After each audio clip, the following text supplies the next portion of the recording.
So yeah guys, here we are, Irelia finally revealed, so let's take a look at her together. I dance not to forget, but to remember.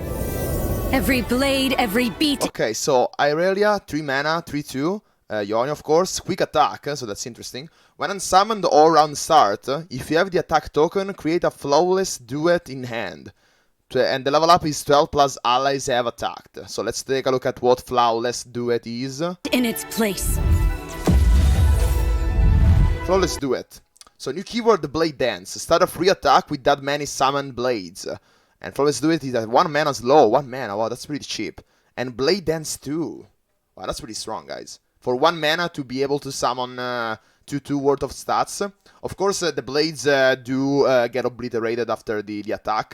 So yeah, and I think there is not another way to summon them, actually. So like, yeah, the Blade Dance only works during combat. They are like ephemerals, basically, but they don't count as dying. And yeah, Blade Dance 2, like, to summon 2/2 worth of stats for 1 mana, it's very strong. Like, you are either burning them for 2 damage, for only one mana, again, or you are dealing damage to the blockers, which is still relevant. So yeah, that's very strong. And this is a recursive effect. A recurrent effect. Step, strike, left foot strike, right foot strike, turn. Mind your form. Battle stances! Follow my lead! So yeah, of course, elusive. By my hand will Noxus rise. Our enemy. And by our blades will it fall. You already saw that card. So new card, Vanguard's Edge, 7 mana slow, Ionia. Blade Dance 3, pick an ally to attack with the blades. This seems a bit more clunky.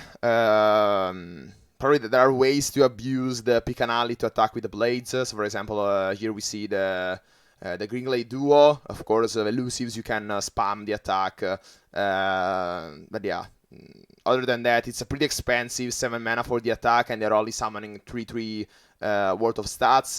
I don't think that card, this card will be viable. Yeah, not at all. If it was a smaller effect with less blades being summoned, and also the pick an ally to attack with the blades. Like, this card is very similar to the 3 new mana card for the Masia. Can't remember the name. 3 mana challenge something. Start a free attack challenging an enemy. So yeah, this is 4 mana more than that. It is, and yeah, you get the 3 blades, but it's not worth it in my opinion. Like, I would have been happier if it was maybe 4 mana with Blade Dance 1, maybe, and pick an ally to attack with the blades. That would have been better, in my opinion. But yeah, so let's take a look. Navori, formations!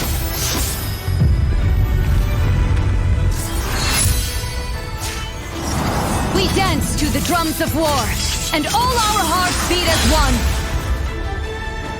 Okay, so Irelia, sorry, I missed that.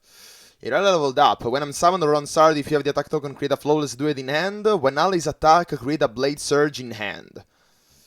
Okay. Show them no weakness. What is the blade surge?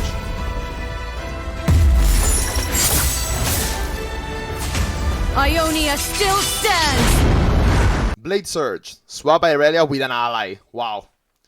So basically, our Irelia, after she levels up, you have to attack, that's true, but then she's basically unkillable. Like, you can always swap her with another ally, and you can save her. And she's a value generation. Wow, guys, Ionia is back. Ionia is back. Ionia is back, boys. Like, yeah, she's a value generator tool. She can protect herself with a blade surge. And she's aggro. Like, yeah, it definitely works with elusives, with going wide, which is the whole point of Ionia. Like, imagine an encroaching shadows, for example, with all the blades. But that's crazy, guys. That's actually crazy. That's pretty nuts. And, yeah, other buffing tools, for example, Azir Ionia. Like, wow, there are so many ways to build these, guys. That's crazy. That's so strong, actually, guys. But yeah, let's take a look at the more cards. Maybe there is more. How long can they resist while their cities crumble? You will never quell our spirits. So yeah, And of course, this is a very interesting combo. Like, you can attack with elusives, they can't be blocked, the elusives, so that you can then swap with your stronger allies that to basically give you the elusives, basically. So yeah, that's very strong. Our ancestors are safe once more. Okay, so that's it over YouTube. So let's take a look at Mobile Edix. Maybe there is more. And yeah, we see only one more card, which is Lead and Follow. 2 mana fast, recall an ally to create a flawless duet in hand. Guys, this seems pretty strong. Not gonna lie. Like, again, a recall an ally could be... Like, that's interesting. Because, of course, you have to take advantage of summoning effects. So, for example, Irelia with the Lead and Follow is okay, because you can summon her and she gives another flawless duet in hand. So that's okay. But yeah, other than that, I'm trying to compare it to Ancient Hourglass, for example. That's still 2 mana and it is a protection tool for champions, etc. But you don't have to pay back the cost of the ally again. And of course, it has bonuses and drawbacks. So for example, Ancient Hourglass works fine with summoning effects. It's actually much stronger if you have just to summon. But for example, with play effects, it is actually probably better sometimes Lead and Follow, because you can actually reactivate the play effect. But yeah, on top of that, you are getting a Flawless Duet, which is a free attack. And yeah, if you synergize it with, for example, again, Azir seems completely bonkers. Like, you can level up Azir on turn 5, or even before than that. That's pretty crazy. And on top of that, you're getting the blades to be even stronger. So that's crazy, guys. That's actually crazy. And Irelia always generates these free attack tools with all the blades. Yeah, that seems pretty bonkers. And also, with the Zinneya, Steel Crescendo, actually becomes kind of viable. Like, you play this on turn 8, you get a 3 damage in, plus the Blade Dances, of course.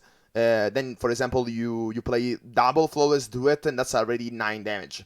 9 damage for only 10 mana, and 2 of those which can be from spells, of course.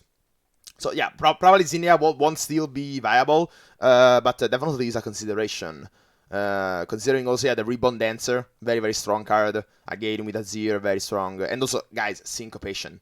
Syncopation is very strong. Yeah, not only you can protect your champions pretty well, but also, like, you can push those type of you attack with an elusive, and then you get your big attacker, which could be Azir. Like, imagine that. Wow, guys, this is crazy. Like, imagine you go for Greenglade Duo, which already is a big attacker, but maybe Azir is even bigger than that. Probably they're the same, right? Because yeah, Greenglade Duo has the same effect as Azir leveled up, basically. But yeah, so if for some reasons your Azir is bigger than the Greenglade Duo, or even better, you have the 1/1 with Elusive, which actually seems pretty strong. And yeah, guys, wow, this is so strong. You can go for Lead and Follow, for example. You recall that 1 mana 1/1 with Elusive, and you draw a card on top of that. So this could be a draw a card and get a Flawless Duet. And basically, this costs 1 less because that card has a tune. Wow, guys, there are so many synergies. Not to mention that if you get Monastery of Irana, for example, this is finally viable. Wow, guys, this is so crazy. You can basically draw 1 more card every turn with Monastery of Irana and 1 mana 1/1. That's crazy, guys. Like, imagine an aggro which draws 2 cards per turn for free. That's completely crazy. Of course, like, you have to sacrifice a bit of your deck constructions, because Monastery of Iran is bad in any other situations. But not even all that much, because, for example, if you go for Reborn Dancer, a very cheap card that you want to replay, that's still fine. So, like, there are ways to still play even Monastery of Iran. I'm not saying that it will end up being in the deck, but it is definitely a consideration. So yeah, guys, I'm so excited for Irelia. Finally, Ionia seems to be back. Definitely viable. We will see more new decks for Ionia, and I'm so excited about it. Like, finally, probably Irelia is the most competitive one out of the one that we saw.